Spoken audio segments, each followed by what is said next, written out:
Hello everyone, welcome to this lecture series on thermodynamics part 3.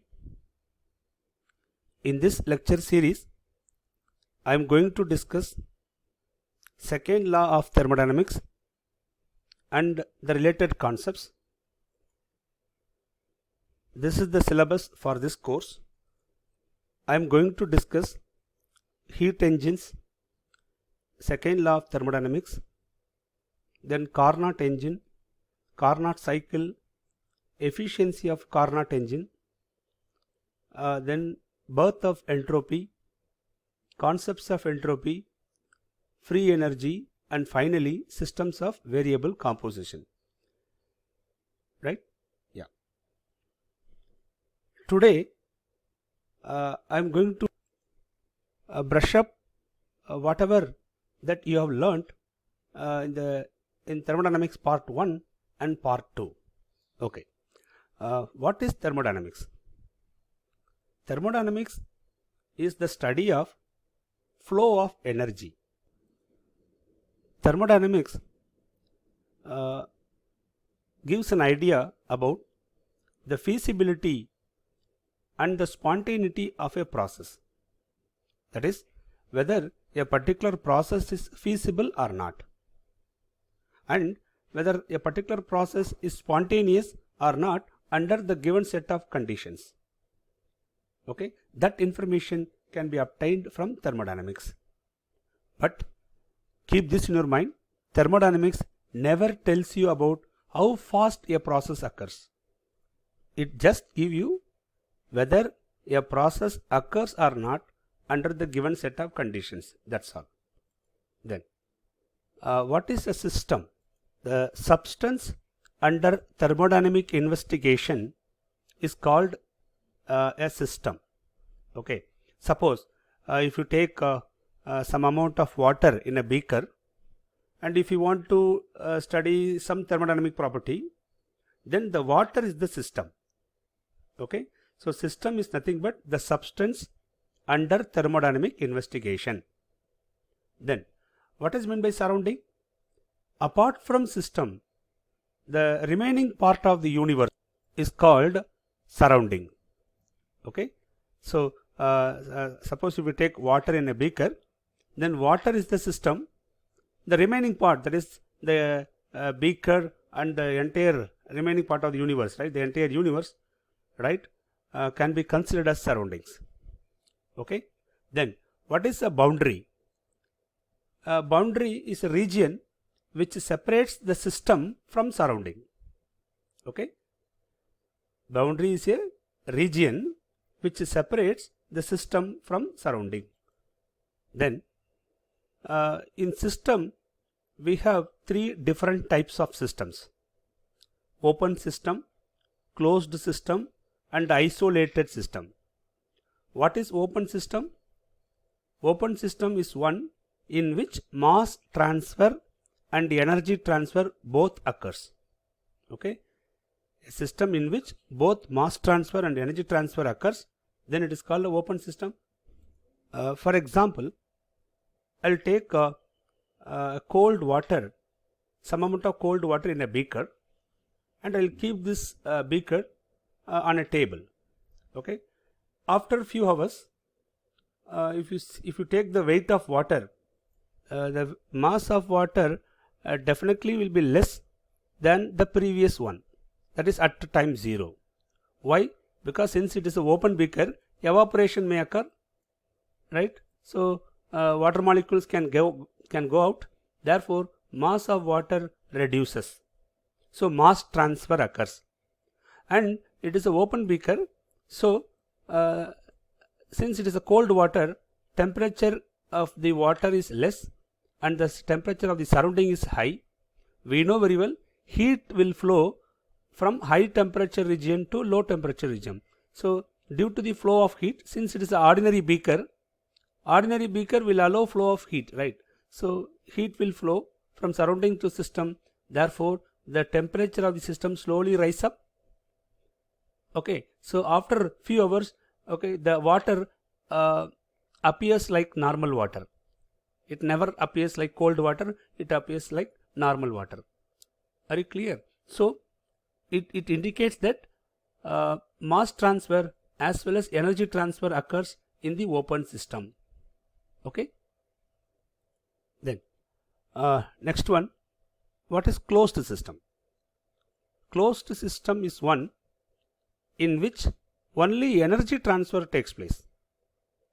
Okay, for example, I'll take some amount of cold water in a beaker and I'll close this beaker with a lid. Okay, I'll close this beaker with a lid. Now after a few hours, if you take the mass of water remains as such. Okay, because since the beaker is closed with a lid, so evaporation does not occur. Whereas since the beaker is an ordinary glass vessel, right, so heat flow will occur from the surrounding to system, right. Therefore temperature of the water slowly rise up, right. So after a few hours the water looks like normal water, right. So here only energy transfer occurred, no mass transfer, right. Then the next one is isolated system. What is isolated system? Isolated system is one, right, in which neither mass transfer nor energy transfer takes place. Okay, a system in which neither energy transfer nor mass transfer occurs is called an isolated system. For example, I'll take some amount of cold water in a beaker and I'll close it with a lid. Now I will cover the entire apparatus, right, this beaker and the lid with a perfect insulating material. Okay, I will insulate with a perfect insulating material. Then I'll keep this beaker on a table. Okay, then after a few hours, if you take the mass of water remains as such, no change in mass occurs, right. Similarly, if you measure the temperature of the water, right, it remains as such, that is the cold water remains as cold, right. This indicates that in isolated system, right, neither mass transfer nor energy transfer takes place, right. So these are the different types of systems we have. Then boundary. I have told you boundary is a region which separates the system from surrounding. In boundary we have we classify boundary into two. One is real boundary, the other one is imaginary boundary. In this course I am not going to discuss imaginary boundary, we are going to discuss only real boundaries. This real boundary can be further divided into movable and immovable boundaries, adiabatic and diathermic boundaries. Okay, movable boundary means volume is not constant here. Immovable boundary means volume remains constant. What's the meaning? Suppose if you take a cylinder with a piston, you can move the piston up and down.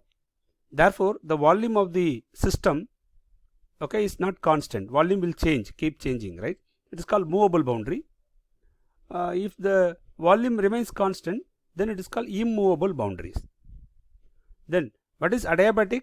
Adiabatic means adiabatic boundary never allows heat to flow from surrounding to system or system to surrounding.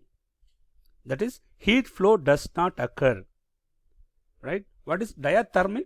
Diathermic means it will allow heat flow from surrounding to system or system to surrounding. Okay, diathermic boundary allows the heat transfer, whereas adiabatic boundary does not allow the heat transfer, okay, in a system. Then, so this is the boundary. These are the boundaries we have. Then state variables. What are state variables? Pressure, volume, temperature, etc. are called state variables. You know very well, if you fix pressure, volume and temperature, then the state of the system get fixed.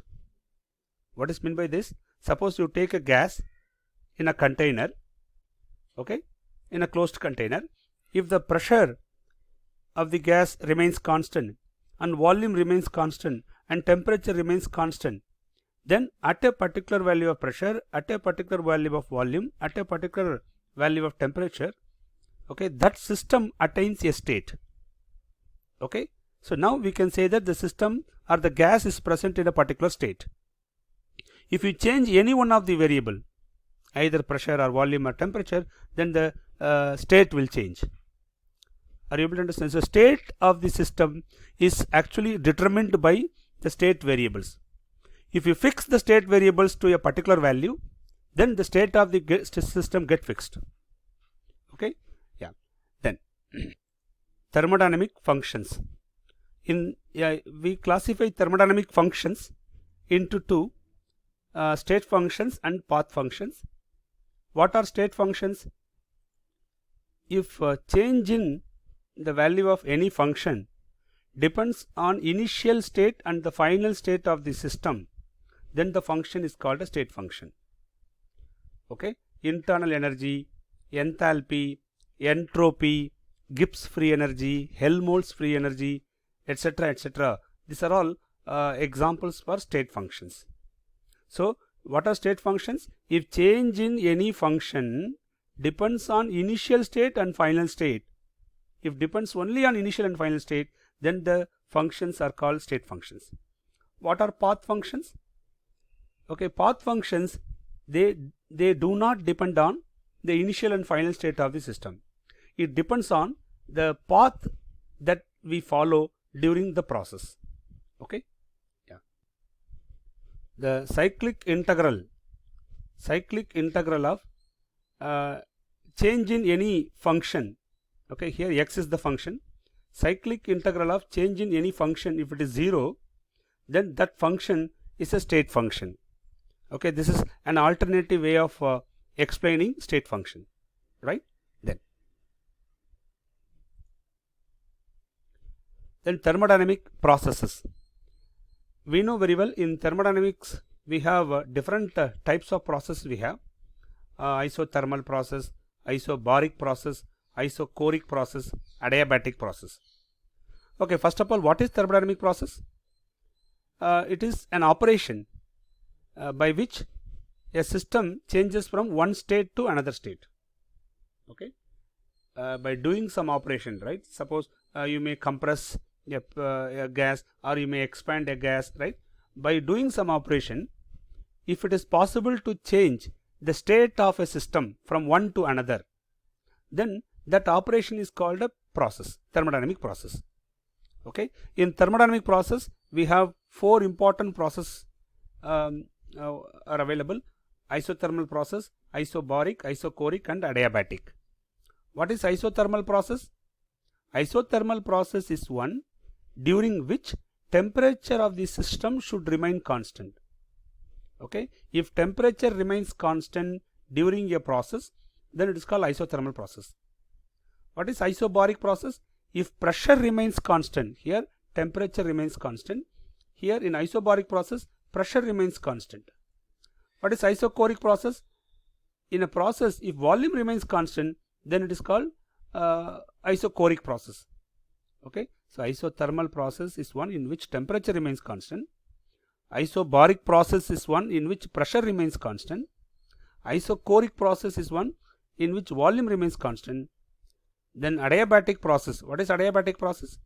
If heat transfer does not occur during a process, okay, then the process is called adiabatic process. Heat never enter into the system nor leave the system during any process, then the process is called an adiabatic process. So for adiabatic process, Q should be equal to 0. Okay, Q is 0. Then here I like to give one more information, and I like to give some clarity on these definitions. Okay, see, suppose what is meant by isothermal process? Say for example, if I plot temperature versus pressure, right? Assume that this is the initial state of the system and this is the final state. Now we have carried out two processes, okay, yeah, X and Y. These are the two processes we have carried out. Now the question is, among the two processes, which one is isothermal process? Okay, see, in the process X, okay, in X the system is changes from state A to state B, okay.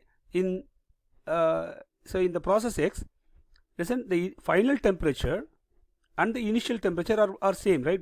Both are same. Therefore delta T, what is delta T? Delta T is nothing but final temperature minus initial temperature. So since the temperatures are same, okay, for initial state and the final state, the temperature are same. Therefore delta T is 0. Okay, and what about dt? Dt means, listen, between A and B, right? You take any point. Suppose I'll take a point here, and if you measure the temperature here, right? I'll show you. I'll take a point here, right? Suppose if I measure the temperature here and the temperature at the initial point, if you take the difference is again 0. So it means, listen, if dt is 0, it indicates the temperature remains constant throughout the process. Temperature remains constant throughout the process. Okay. In the path Y, if you see in the path Y, the initial state and final state are same even for the path Y. Okay. Therefore, if you take the initial temperature and the final temperature, they are same. Therefore, the change in temperature delta T is 0. Delta T means final temperature minus initial temperature, that is 0. Now what about the temperature during the process? Suppose I'll take a point here and I'll measure the temperature. So this is the temperature here and this is the initial temperature. Now if you take the difference is not 0. Why? At this point the system has some higher temperature, and at the initial point the system has lower temperature. So if I take the difference is not 0. So it means during this process, okay, during this process path Y, okay, in the path Y, listen, delta T is 0 but dt is not 0. Are you able to understand? If dt is not 0, then we should not call that process as isothermal. Only this process is isothermal, this is not isothermal. So observe the definition carefully. Isothermal process is one, okay, in which the temperature should remain constant throughout the process. Okay, throughout the process means dt should be equal to 0. Are you able to understand? So in these two paths, the path X is considered as the isothermal path and path Y is not an isothermal path. Are you clear? Yeah. Then, and we also classify the thermodynamic process in the other way, like reversible process and irreversible process. What is reversible process? It occurs infinitesimally slowly, very slow process. Okay, whereas irreversible process is irreversible process occurs with a definite speed. Okay, it occurs with a definite speed, and all natural process, okay, you might have heard about this, all natural processes are irreversible. Okay, keep this in your mind. Then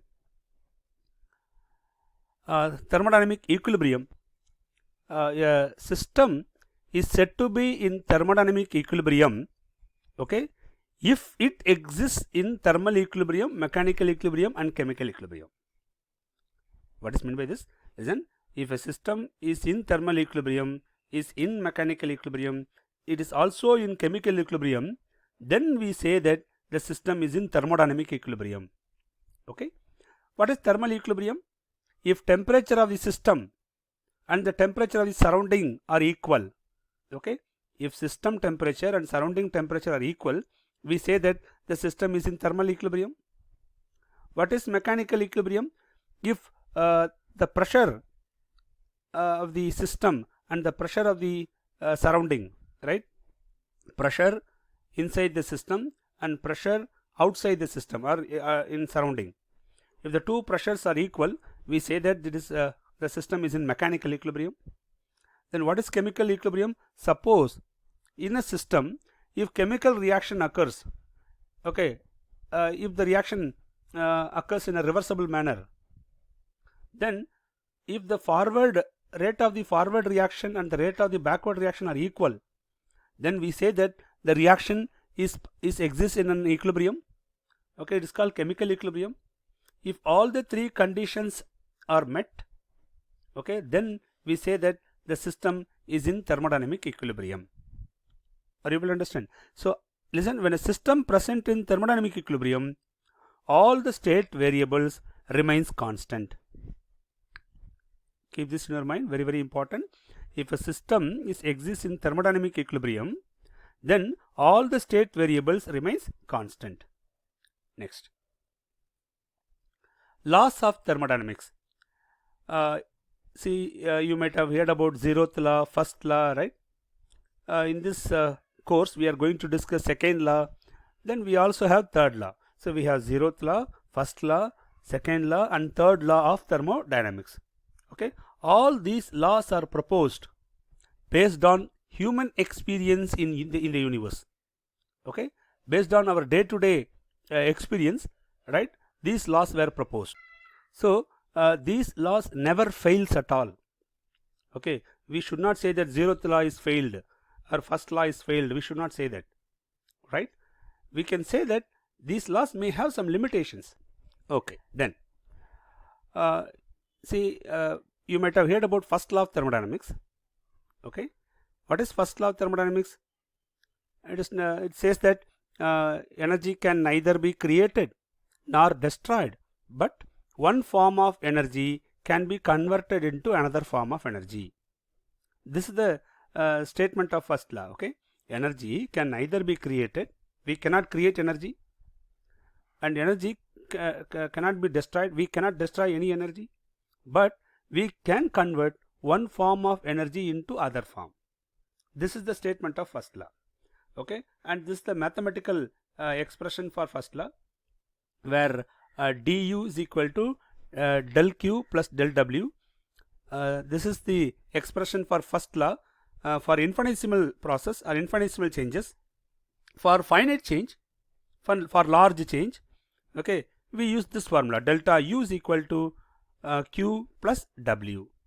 Okay, this is for finite change and this is for infinitesimal change. Okay, small change. What is delta u? Delta u is nothing but change in internal energy. Okay, and q is heat transferred during the process. W is work done. Okay, yeah, you know very well this q can take either positive sign or negative sign depending on whether heat enter into the system or heat leaves the system. Okay, when you supply heat to the system, q is positive. When heat is released from the system, then q should be negative. Similarly, when you do work on the system, work done on the system, that is a compression of a gas, right? When you do work on the system, okay, w should be positive. When work is done by the system, say expansion of gas, right? If work is done by the system, then w should be negative, right? This is the mathematical statement of first law of thermodynamics. Listen, in first law, scientists have introduced two state functions. One is internal energy, the other one is enthalpy. Okay, two state functions were introduced in the first law. Okay, internal energy is a function of temperature, volume and number of moles. Similarly, enthalpy is a function of temperature, pressure and number of moles. Okay, yeah, listen, the function depends on number of moles. It means as the substance, as the mass of substance or number of moles increases, then the internal energy also increases. It means internal energy, enthalpy, these are all extensive properties. You know very well, extensive property is one which depends on the amount of the substance present in the system. Correct? Yeah. For a closed system, right? For a closed system, number of moles remains constant. Therefore, internal energy is a function of temperature and volume, and enthalpy is a function of temperature and pressure alone, right? Then you know the relation H is equal to enthalpy H is equal to U plus PV, and change in enthalpy delta H is equal to delta U plus delta of PV.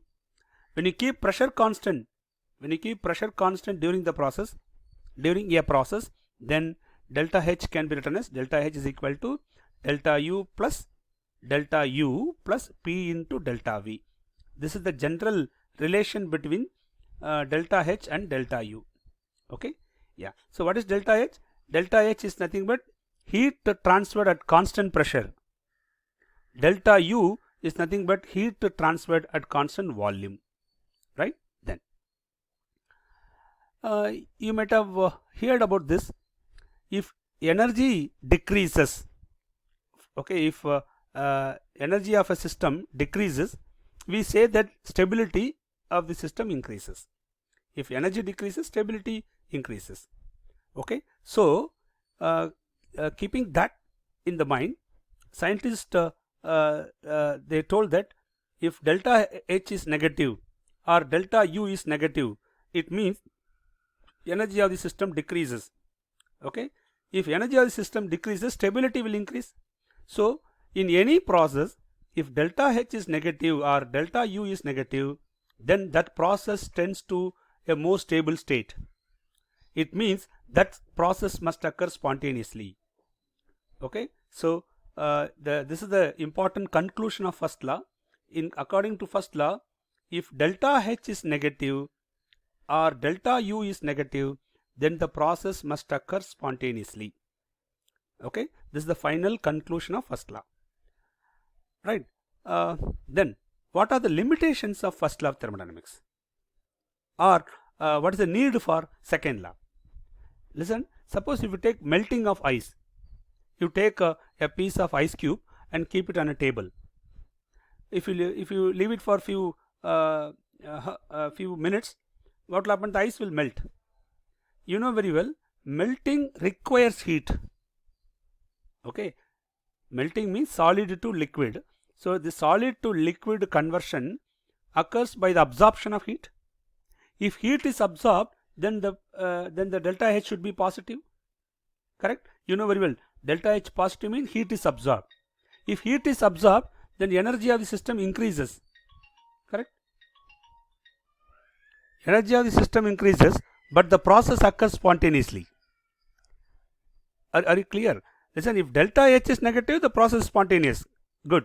But even if delta H positive, that process may also occur spontaneously. So that means the first law has this limitation.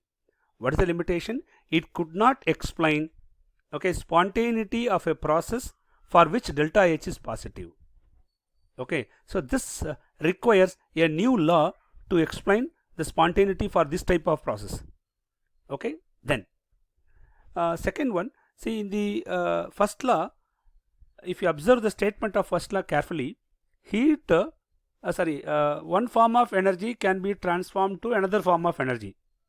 This is the statement of first law, but it does not give any information about whether it is possible to convert one form of energy into other form in 100% amount.